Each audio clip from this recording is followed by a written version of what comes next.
This week on Sports Paws, men's soccer hosts a key conference matchup as they look to keep its conference title hopes alive. Plus, field hockey battles out against the first-place team with the playoffs on the line. How would they do? All that and more to come on Sports Paws.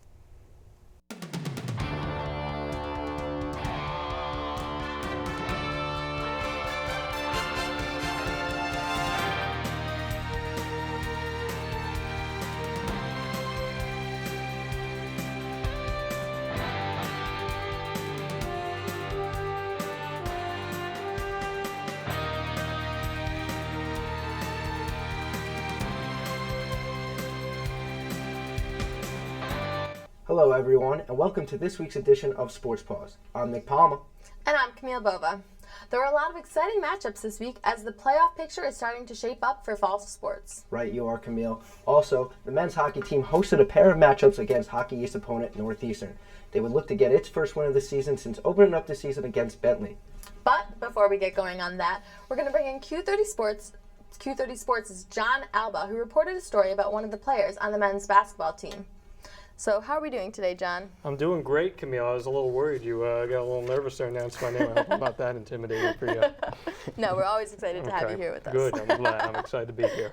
Now, Jon, before we start breaking down the whole details of the story which you reported, I want to know about a little background information about Giovanni McLean and how this whole story came about. Yeah, Nick. Well, Giovanni McLean is someone who came into Quinnipiac with a lot of expectations. He originally committed to Oklahoma after spending some time in junior college at Westchester Community College. But the Big 12 has certain transfer rules where you have to spend a certain amount of semesters at a junior college. He didn't spend enough there. So after he decommitted from Oklahoma, he committed to Quinnipiac. Now, this is a guy who was supposed to go to a big Division I school coming to Quinnipiac. That's obviously a big deal.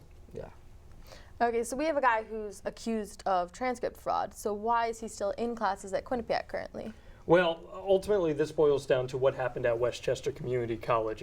We've found out now that there are at least 4 players, with McLean being one of them, that either had their transcripts forged, their signatures forged, where there were these extra course loads added that weren't actually there. The average junior college transfer only comes in with about 12 credits or so, and some of them, like Keith Thomas from St. John's, had about 21 on their transcripts, which is not normal by any means. So Giovanni McLean, we find out on Monday, is put on indefinite ineligibility status from the NCAA as the NCAA reviews more about the transcript status. He hasn't been given full ineligibility like some of the other players, so the NCAA says you can stay at the school, you can study through the rest of the semester, but you cannot play and you cannot practice with the team.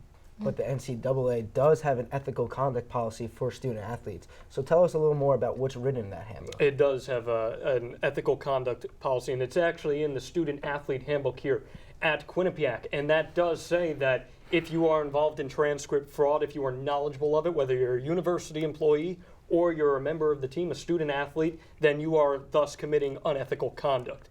Now, it doesn't exactly say what the punishment is for that, but it does note it, and that's why Quinnipiac self-reported the incident to the NCAA, and now the NCAA is further investigating that. So, Jon, just quickly before we wrap things up here, the MAAC preseason polls are coming out tomorrow on Wednesday. So you said before on off the air that you saw the Quinnipiac Bobcats as a 4 seed. With Giovanni McLean out of the picture, where do you see the outlook of this team? Yeah, things do change up quite a bit there because Giovanni McLean was supposed to be a big deal for this team. Now, you take him away. The MAAC is such a guard-dominated league. Last year when Quinnipiac had Umar Shannon, that showed through because it allowed them to become more of a post presence by having someone who was so well-established at guard. Now guys like Kasim Chandler and Evan Conti are going to have to step up. You've got Hudden, the freshman, coming in as well.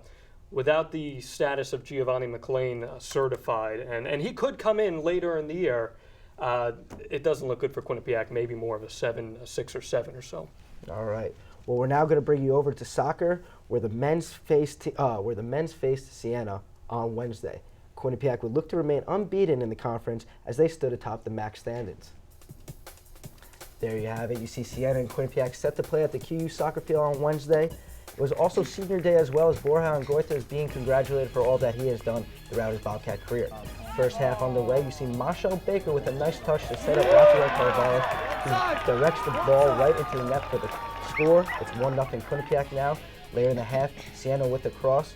and you see Borja Angoitia makes a nice play on it, intercepts the ball. Second half, we're going to start focusing on Borja Angoitia, who had an astonishing second half. He recorded 5 saves in this half alone, as you see in the bottom left of the screen, making plays all over the place. Siena's offense had a lot of opportunities, just a lot of missed opportunities as well. As you see, they are just frustrated by Borja Angoitia's play. Later in the second half, you see Angoitia comes down hard on one of the Siena players. He would be okay though, as he punched the ball down the field later in the half, and you see Marshall Baker watch him on this off the defender's head, and he's going to track this ball all the way down and chip it over the goaltender for his 9th goal of the season.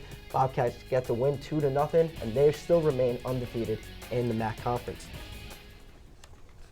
Quinnipiac men's soccer clinched the MAAC regular season title with a 2-1 win over Iona. This means that the Bobcats will host the tournament in Hamden at the QU soccer field. Quinnipiac started off slow in the game, but Borja Angoitia helped the defense stay strong with 6 saves in the first half. In the second half, it was senior forward Marshall Baker who got the first point of the game. Freshman Shaquille Huggins followed up with another goal just 11 minutes later, but Iona did not let those go unanswered, and they were able to score a shot from 30 yards out. But in the end, it would be the Bobcats who would walk away with the win. We're going to take a break here on Sports Paws, but when we return, we'll talk field hockey, men's ice hockey, and Jack McDonald's plan for retirement. Stay Welcome with to us. Joya Spa and Salon in Hamden. Whether you want a new look or the perfect wedding day hair, come to us for complete hair and nail care, cuts, styles, updos, extensions, and beautiful dimensional hair color, as well as manis and pedis, acrylics, gels, and shellac. Treat yourself to a facial, a peel, or microdermabrasion. Relax with a variety of massage techniques, including Swedish and hot stone massage. Joya Spa and Salon. Call today.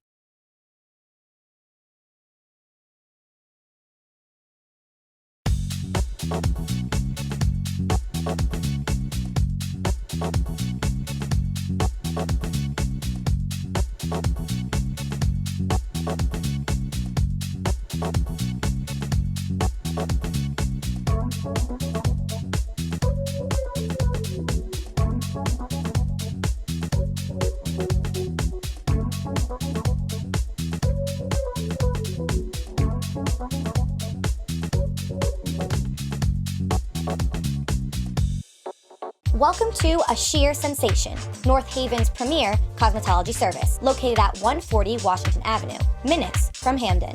We offer an array of services, from basic cuts and colors to lash extensions and formaldehyde-free keratin treatments. We also provide hair chalk and styling for men. When you spend $60, your Q card will get you 10% off. Call us at 203-239-6477 to make your next appointment at A Sheer Sensation. Okay, so highlights for this week look pretty solid. Men's hockey versus Yale, men's basketball Iona. Got some pretty nice graphics too, some OTSs, full screens. Yeah, and I was also thinking for a feature idea, we could do something about head coach Ram Pecknell from the men's ice hockey squad with the new year and new players. Yes, that definitely sounds good. Yeah. Yeah. Wait a minute. Where's Mike? What's up, guys? Sorry I'm late. What are you doing? What?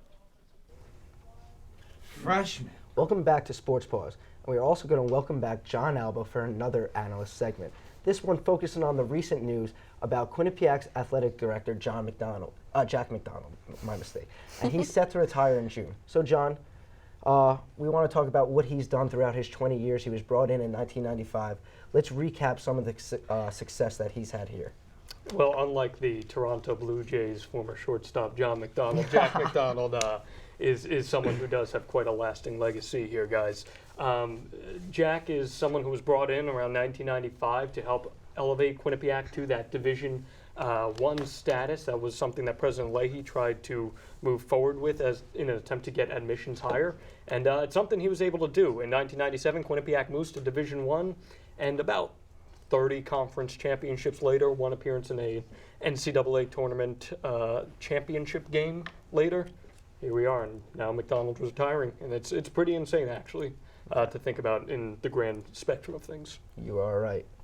So in addition from going from Division II to Division I, what's something that he's done with the facilities here at Quinnipiac? Yeah, I mean, the TD Bank Sports Center is something that was McDonald's vision when all is said and done. It was the first portion of that York Hill campus. York Hill's a $360 million facility. People don't realize.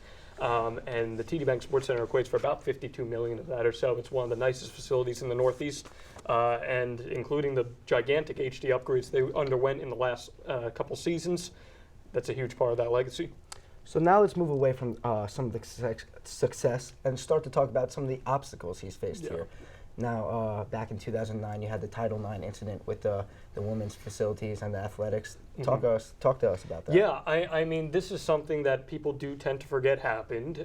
Quinnipiac did face this Title IX lawsuit as the school attempted to get rid of the women's volleyball team and replace it with sideline cheerleading. Resulted in a lawsuit that ultimately the women's volleyball team and former head coach Robin Sparks won.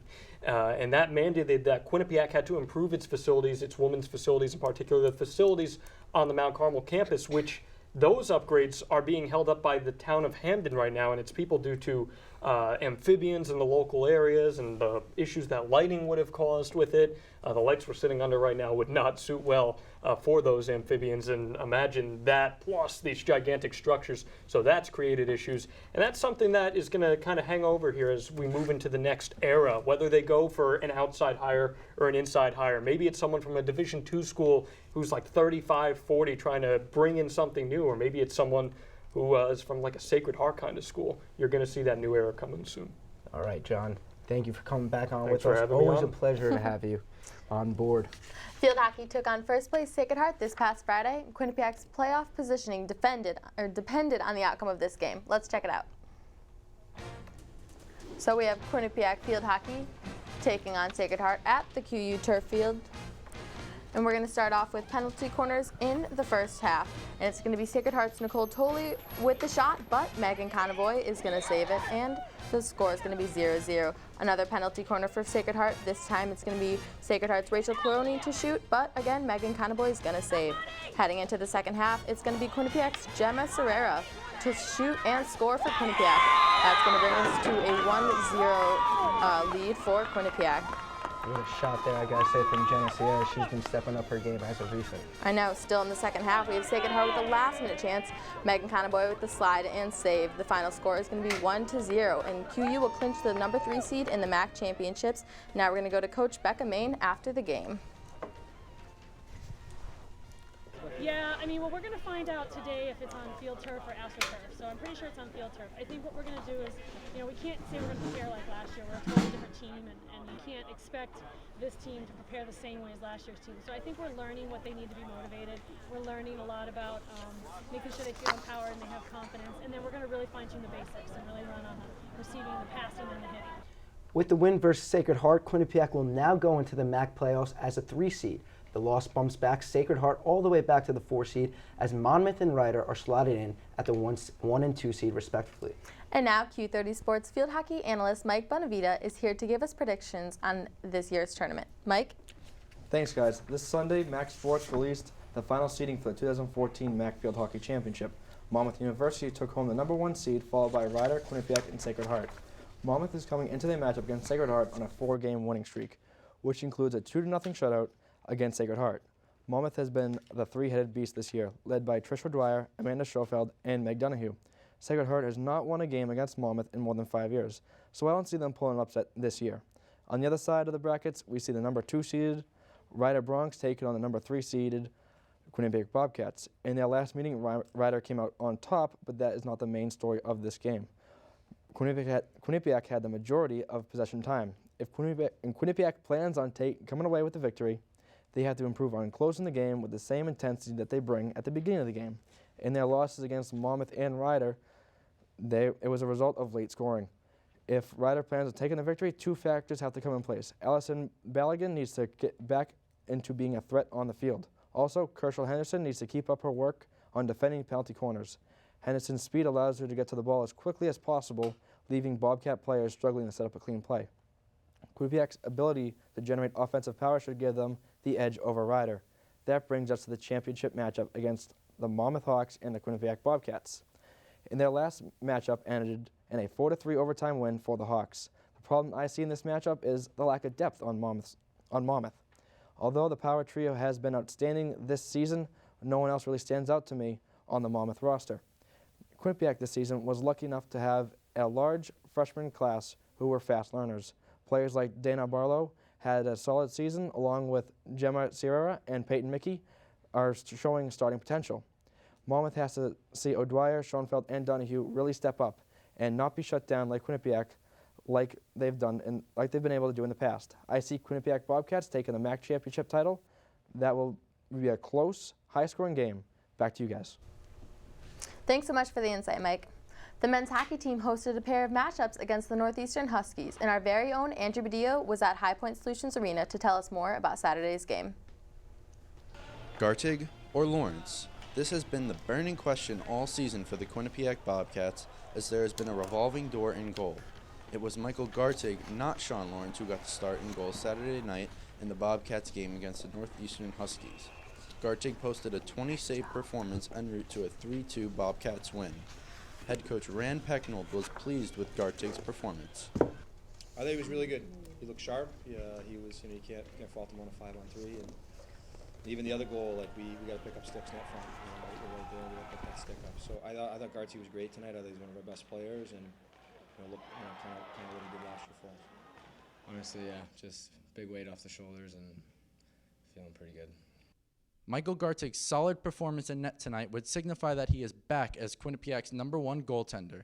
However, head coach Rand Pecknold says that the goaltending situation will be taken game by game. It's a good question. We'll let you know. Have to watch the game, see what happens.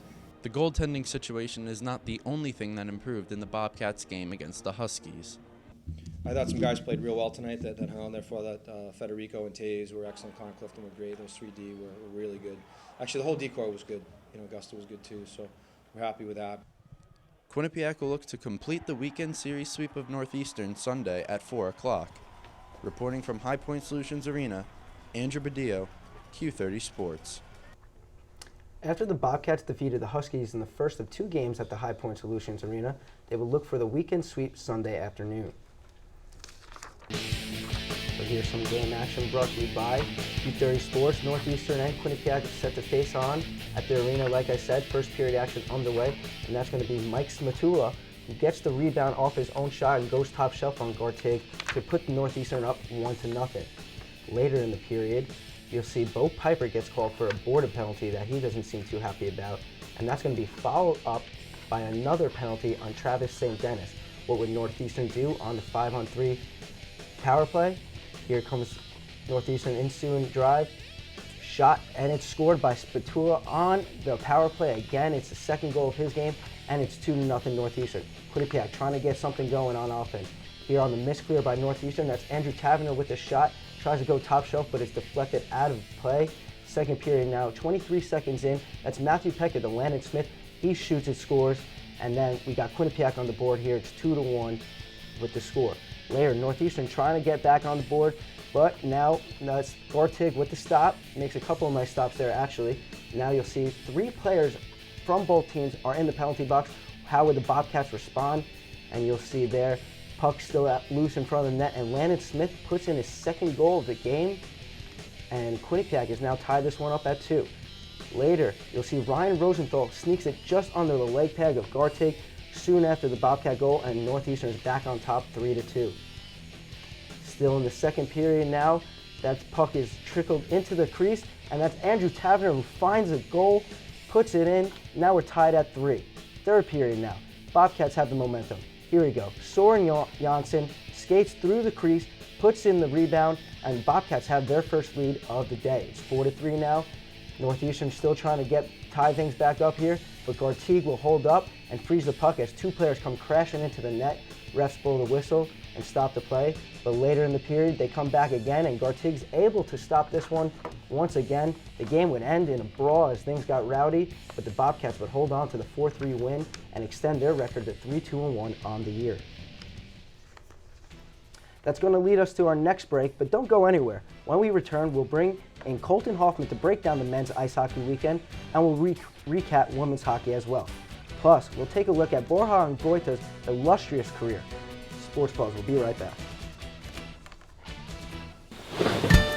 Wake up, Quinnipiac! It's the morning after! Hey! Come on, guys, it's time for TMA! Let's go!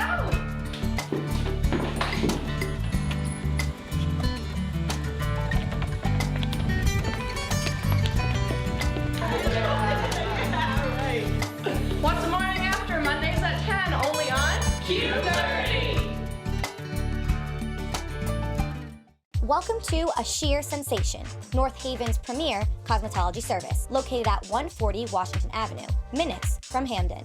We offer an array of services, from basic cuts and colors to lash extensions and formaldehyde-free keratin treatments. We also provide hair chalk and styling for men.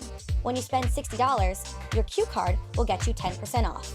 Call us at 203-239-6477 to make your next appointment at A Sheer Sensation.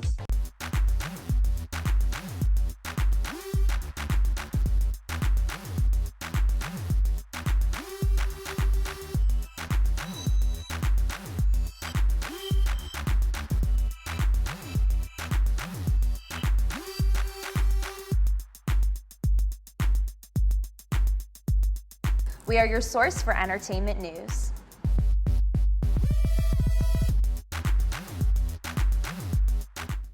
Welcome to Joya Spa and Salon in Hamden. Whether you want a new look or the perfect wedding day hair, come to us for complete hair and nail care, cuts, styles, updos, extensions, and beautiful dimensional hair color, as well as manis and pedis, acrylics, gels, and shellac. Treat yourself to a facial, a peel, or microdermabrasion. Relax with a variety of massage techniques, including Swedish and hot stone massage. Joya Spa and Salon. Call today. Welcome back to Sports Paws. After sweeping Northeastern this past weekend, the Bobcats men's ice hockey team remains unranked in the USCHO poll.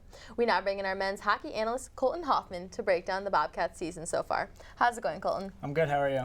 Nice to have you. So Colton, Landon Smith was just announced as the ECAC Rookie of the Week. He has 8 points early on in the season, so where do you see his season going from here on out? Well, I'm actually very impressed with how he's been. I mean, the way he plays, he's explosive. He's he's very good, he makes smart shots, but mostly I'm very impressed with the way he's a freshman. He's a freshman, he's just new to this, and the assists he's making, great chemistry. He's been very well, and first of all, I don't think they have to rely on him as much all throughout the season, but I think he's going to have a great rest of the year. All right. So Michael Gartig is having a disappointing season in the eyes of many, but a lot of times the goalie isn't the only reason to blame. So where do you think the Bobcats' defensive performance has been so far? I don't like to say disappointing. I think the best word for it would be inconsistent. I think Gartig is great. I think they're not really clutch, but they've been coming up big with shots. Saturday night it was 6-on-5. Northeastern had the advantage, and I was thinking, oh, here we go again. They did that against UMass, and they tied the game up, but they made great stops. Sometimes they look sluggish, sometimes they look slow, but overall, I think they're going to improve, and I think that's the biggest key for their success in the season. So moving forward, being unranked in the polls for a second time in a row for the second week, senior captain Matthew Pekka said it is main focus to get back to the NCAA tournament. What do the Bobcats need to do from here on out in order to get back there? They need to do a lot. Offensively, they've been great. They've been great. You have Landon Smith, you have St. Dennis. Defensively, they look slow. They do. They really do. But they have a big 2 weeks coming up. They play Union next week. They're the defending champs. They play Colgate. They're number 4. They play them this weekend. So I think the next 2 weeks will show how good this team is and if this team is deserving of a spot. All right, Colton, that's going to do it for us, but it's a pleasure to have you on board. Thank you for your analyst. So the women's field hockey had a pair of conference matchups this past weekend where they would look to keep its 3-game winning streak alive. On Friday, they traveled to Colgate as they would go on to defeat the Raiders 4-1. The third period provided all sorts of excitement as the Bobcats saw themselves up 2-1 with just under 2 minutes to play. With 1 minute 41 remaining on the clock, Nicole Brown was set up by Emma Woods and Emma Greco for a huge insurance goal. With under a minute to go, Nicole Connery would net her second goal of the game, and the Bobcats would earn its first ECAC win of the season. Number 5, Quinnipiac women's ice hockey dominated the number 8 Cornell Big Red this weekend. The 3-0 win was the first time in program history that the Bobcats held Cornell to a scoreless game. Emma Woods netted a goal and an assist for the Bobcats, and Taylor Cianfrano and Megan Turner each added a goal of their own.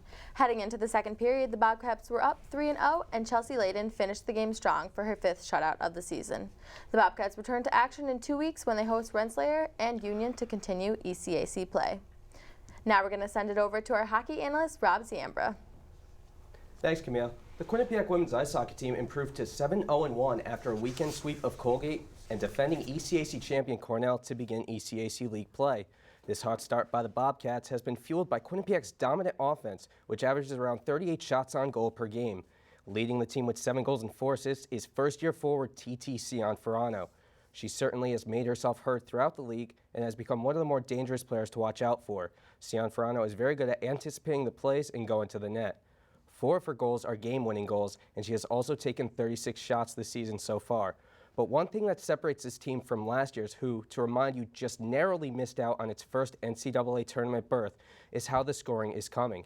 The Kelly Babstock era has ended, and this team has scoring coming from everyone. There's no one scoring line like last season. 9 other Bobcats have scored this season aside from Cianfrano. But quietly in the mix making some of these goals happen is junior defenseman Kristen Tamberg. She has 6 assists on the season, already passing her total from last season. She's showing great leadership on the blue line, being one of the 3 upper-class defenders this season. Quinnipiac is off to a great start, but for me, the real test for them will come the weekend of November 21st when they take on St. Lawrence and defending national champion Clarkson, as well as Harvard on December 6th. Those 3 teams are known for giving the Bobcats a hard time. Quinnipiac knocked off St. Lawrence last year in the first round of the ECAC playoffs, but lost to Clarkson in the semifinals. The previous year, it was the Saints defeating the Bobcats in the first round of the ECAC playoffs.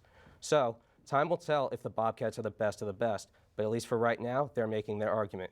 Camille and Nick, back to you guys. Thanks so much, Rob. We'll swing on over to women's volleyball, where the Bobcats faced Hartford at the Burt-Con Court last Tuesday.